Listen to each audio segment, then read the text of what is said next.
শোনা যাচ্ছে।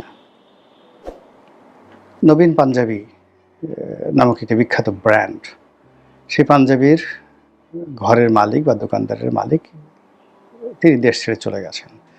যাওয়ার আগে তিনি যে সংবাদ সম্মেলন করেছেন এবং যে কথাগুলো বলেছেন, এটা সারা বাংলাদেশে আজকের দিনে রীতিমতো ভাইরাল হয়ে আছে। তাকে যেই লোক তাড়িয়েছে, তার দোকান যে সিন্ডিকেট বন্ধ করে দিয়েছে, সেই সিন্ডিকেটের যিনি প্রধান, তিনি তারেক রহমান সাহেবের বন্ধু। এরকম একটি খবর ছড়িয়ে পড়েছে। এখন একজন পাঞ্জাবির দোকানদার তারেক রহমান সাহেবের বন্ধু হয় কি করে? এটা তো তদন্ত হওয়া দরকার। 2001 সনে কথা আমি বলি। 2001 সনে যখন হাওয়া ভবনের খুব দুর্নাম বদনাম এবং তারেক রহমানের পার্সোনালি দুটো নাম হয়ে গেল। একটা নাম হলো যুবরাজ, আর একটা নাম হয়ে গেল মিস্টার 10%। তো এই অবস্থা যখন হলো, তখন এই গুলিস্তানের যারা পান বিড়ি বিক্রি করে তাদের কাছ থেকে চাঁদা কালেকশন করা হতো। তো যারা চাঁদা কালেকশন করতেন তারা সবাই বলতেন যে এই চাঁদার একটি অংশ তারেক রহমান সাহেবকে দিতে হবে। এখন আপনাদের কি মনে হয় যে গুলিস্তানের বিড়ির দোকান থেকে চাঁদা কালেকশন করা হচ্ছে আর সেই চাঁদা হাওয়া ভবনে বসে তারেক রহমান সাহেব খাচ্ছেন? এটা তো এমন কোনো নির্বোধ নেই, এটা কেউ বিশ্বাস করবে না। আমার নিজের একটা অভিজ্ঞতা বলি। এটা সম্ভবত 2002 সনের ঘটনা। আমি তখন বেশ বড় ব্যবসায়ী, উদীয়মান ব্যবসায়ী, তো অনেক আগে 91-তে ব্যবসা শুরু করেছি। 91 থেকে 2001, 11-12 বছর বেশ তখন ব্যবসায় আমার মানে উন্নতি একেবারে তুঙ্গে, যেখানে হাত দিয়েছি স্বর্ণ ফলে যাচ্ছে। তো আমার জীবনে আসলে কখনোই ঘুষ, দুর্নীতি, চাঁদাবাজি এগুলো আমার সামনে আসেনি কখনো। আল্লাহরই এটা রহমত। কখনই এই যে টিল নাও এখন পর্যন্ত কোনো সরকারি অফিসে ঘুষ দিতে হয়নি। তারপরে কোনো চাঁদাবাজ আমার ধারের কাছে আসতে সাহস পায়নি। আমি আসলে কোনো চাঁদাবাজকে কখনো দেখিনি। আল্লাহ আমাকে রক্ষা করেছেন। এটা অহংকার নয়, কোনো কিছু নয়। কেন জানি এটা আমার হয়নি। তো যা হোক, কিন্তু এরই মধ্যে হঠাৎ করে কি হলো, আমার অফিসের ফ্রন্ট ডেস্কে একটা টেলিফোন আসলো হাওয়া ভবন থেকে। তো হাওয়া ভবন থেকে টেলিফোন করলো, করার পরে আমাকে দিল ফ্রন্ট ডেস্ক থেকে। তো সে নাম বলে না, বলে যে আমি হাওয়া ভবন থেকে বলছি। বেশ স্টাইলিশড কথাবার্তা। তো হাওয়া ভবন থেকে বলছে। আমরা কে বলছেন? নাম বলেন না, পদবী কি ইত্যাদি কোনো কিছু বলেন না।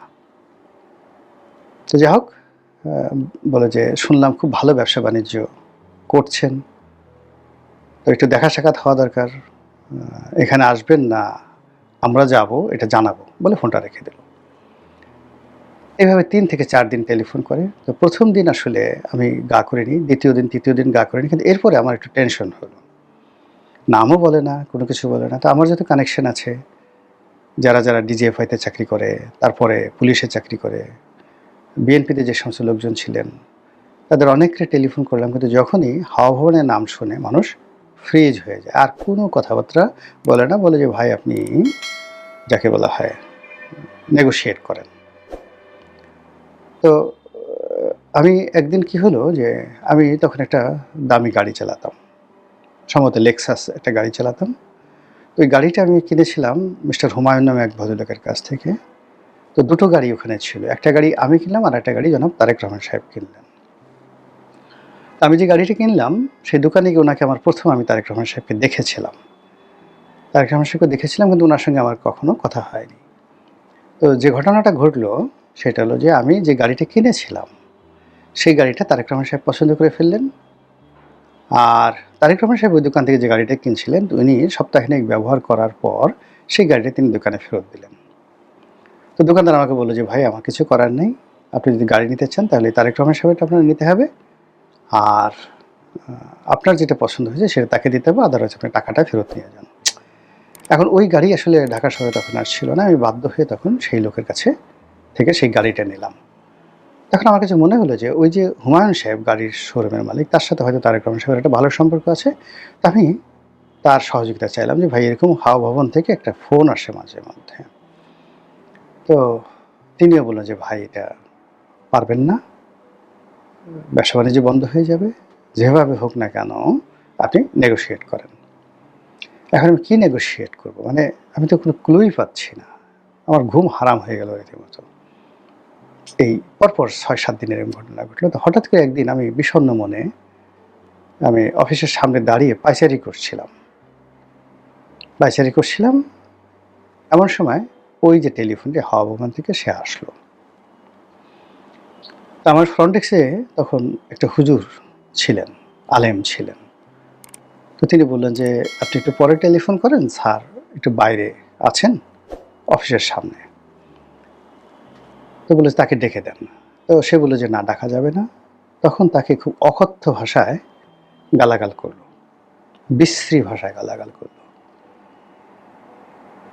তারপর হুজুরটা ভয় পেয়ে গেল। সে আমাকে ডাক দিল।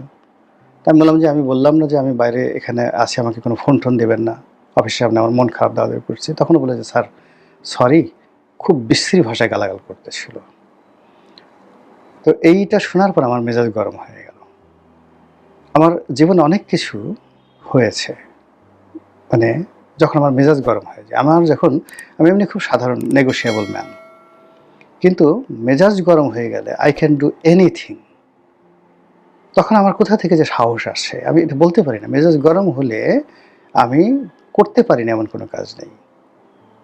এবং আমার জীবনের বড়, বড় সিদ্ধান্তগুলো, বড়, বড় পরিবর্তনগুলো এই মেজাজ গরমের কারণে হয়েছে। এবং আলহামদুলিল্লাহ বেশিরভাগ প্রায় সব ক্ষেত্রেই হাতে গোনা ২-৪ টা খারাপ হয়েছে, বেশিরভাগ ক্ষেত্রেই ভালো হয়েছে। তা আমি টেলিফোনটা ধরে বললাম যে, "তুই কে রে? তোর নাম কি? তোর বাবার নাম কি? হাওয়া ভবন মারাও না আমার সাথে? তুই জানিস আমি কে? আমি আসতেছি। তুই হাওয়া ভবনে বসে থাক। তোর কত বড় সাহস আছে? বসে থাক।" তো এই কথা বলার পরে ওই প্রান্ত থেকে আর টু শব্দ না করে ফোনটা রেখে দিছে। ফোনটা রেখে দিছে। তা আমি হাওয়া ভবনের নম্বর ম্যানেজ করে আবার ফোন দিলাম। ফোন দেওয়ার পরে এই যে এখন যে এমপি আছে নুরুদ্দিন অপু, আমাদের ছোট ভাই, অপু ধরেছে। তা আমি বললাম যে, "অপু এই ঘটনা তোমার এখান থেকে বারবার টেলিফোন আসছে। অপুর মনে আছে কিনা আমি জানি না। তো যে কে ফোন করছে? ভাইয়া কে ফোন করছে? এই ঘটনা।" পরে লাস্টে খুঁজে দেখা গেল যে হাওয়া ভবনের একজন ড্রাইভার টেলিফোন করে থ্রেট দিচ্ছিল। এবং আমি বুঝলাম যে সেই ড্রাইভার তো পালাইছে সেখান থেকে, আর চাকরি-টাকরি কোনো কিছু নেই। তো সেই ড্রাইভার আমাদের অফিসের এক স্টাফের আত্মীয়। আর সেই স্টাফটা কয়দিন আগে আমার অফিস থেকে বেশ টাকা-টুকা চুরি-চামারি করে তারপর শেষে সে চলে গেছে। আমি তার বিরুদ্ধে আইনগত ব্যবস্থা নেওয়ার জন্য থানায় মামলা করেছি। এইজন্য আমাকে ভয় দেখানোর জন্যে হাওয়া ভবন থেকে এভাবে টেলিফোন করতে দেখেন আসলে হাওয়া ভবন কতটা অন্যায় করেছে, কতটা জুলুম করেছে সেটা